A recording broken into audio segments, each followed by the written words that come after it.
USGS maps just lit up off Florida's coast, and now headlines scream that 77 earthquakes have cracked open the state's famous beaches. Did the ground under Miami and the Space Coast really split, or is something else hiding in the data? Tonight, we separate viral fear from seismic fact today. USGS map lights up near Florida's coast. We start on a glowing USGS map of the southeast United States.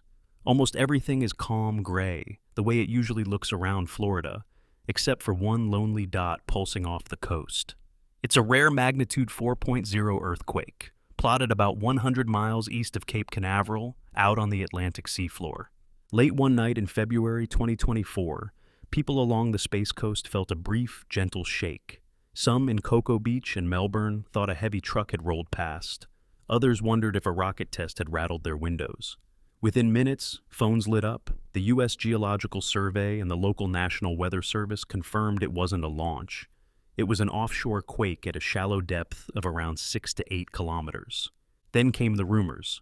Posts claimed beaches had split open, that cracks were running down the shore, that this was the big one for Florida. But official reports told a different story. No tsunami, no damage calls, no verified photos of ripped sand, just a rare jolt in one of America's quietest seismic zones.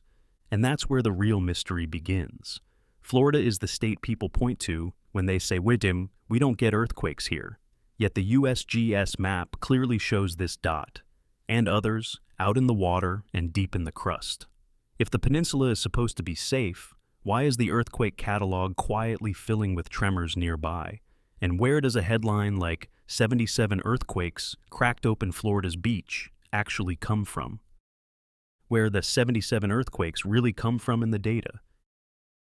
If you zoom out on the USGS map and stop looking only at the dot off Cape Canaveral, the picture changes. The catalog for the broader Florida region is not empty.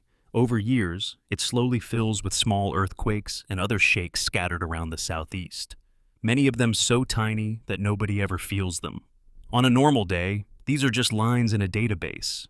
Some of those events are real tectonic earthquakes, little magnitude 2 to 4 quakes in the deep crust, often far offshore or up near Georgia and the Carolinas. Others are so small they are only picked up by sensitive instruments. A few are not natural at all. They're explosions, quarry blasts, or even rocket-related rumbles that still send waves through the ground and get logged until analysts tag them and sort them out. Now imagine someone sits down at their computer, opens the USGS search tool, and draws a big circle around Florida and nearby offshore zones. If they include events over several years, plus those tiny quakes and human-made signals, the count can easily climb into the dozens. You can see how a raw total like 77 events appears. It's just a number pulled from a wide search box, not a special alert from scientists. What the USGS has not done is issue a bulletin saying, 77 earthquakes cracked open Florida's beach. That phrase is a mashup, part real catalog, part online exaggeration. The true story is quieter, but still interesting. A region most people think of as earthquake-free does have a background level of small tremors and recorded shakes. They almost never cause damage, they rarely make the news, but they are there in the data, raising a fair question. What do these subtle signals actually mean for a coastline made of sand and soft rock? Why earthquakes in Florida are rare but not impossible? To understand what these tremors mean, you have to look at where Florida sits on the map of the planet. Most big earthquakes happen along the edges of tectonic plates, like the San Andreas Fault in California or the Trench near Japan. Florida is different. It lies deep inside the North American plate, far from any active plate boundary. That's why USGS hazard maps rate its earthquake risk as very low. In many places, less than a 2% chance of strong shaking in 50 years. But very low is not the same as zero. Inside big plates, stress can still build up on old buried faults. When those faults finally slip, you get what geologists call intraplate earthquakes, quakes that happen in the middle of a plate instead of at the edge. The central and eastern United States have seen these before, like the New Madrid sequence in the 1800s and more recent events in Virginia and Oklahoma. Florida is part of that same old stiff crust, even if it's usually quiet. Sometimes, Floridians feel shaking from far away. In January 2020, a powerful M7.7 earthquake struck between Cuba and Jamaica. Buildings in Miami and other South Florida cities swayed, offices were briefly evacuated, and people reported feeling dizzy. But the epicenter was hundreds of miles offshore in the Caribbean. Hard old crust can carry seismic waves a long way. So, the honest picture is this. Florida is not an earthquake hotspot like Chile or Turkey, but it is not magically exempt either.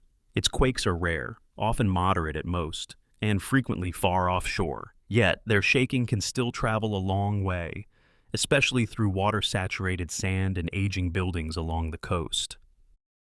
Florida's fragile foundation, sand on dissolving limestone.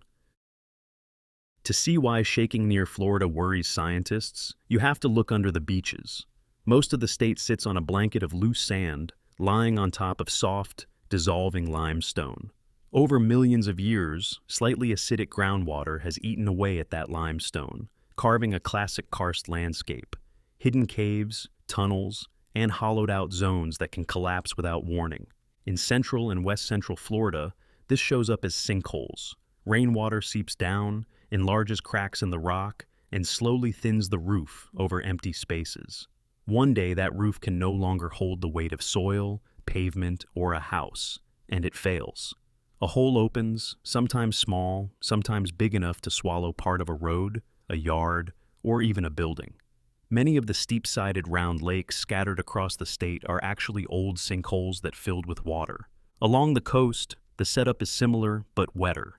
You still have sand over limestone, but the sand is often saturated with seawater or a mix of salt and fresh water. That makes it heavier and easier to move. Dunes, seawalls, and pilings all depend on this loose material to hold still. When heavy waves or storm surge undercut the base, chunks of beach or concrete can slump away even without any shaking. Now add even modest earthquake forces to this system.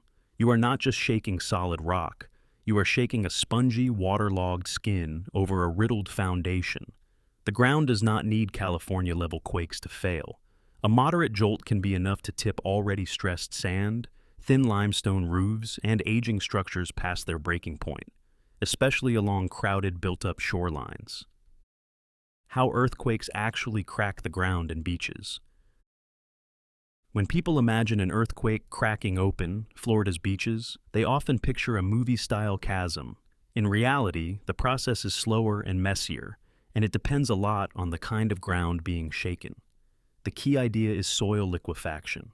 When loose, water-saturated sand is shaken hard enough, the grains can lose contact and the water between them takes over. For a short time, that solid-looking sand behaves like a liquid.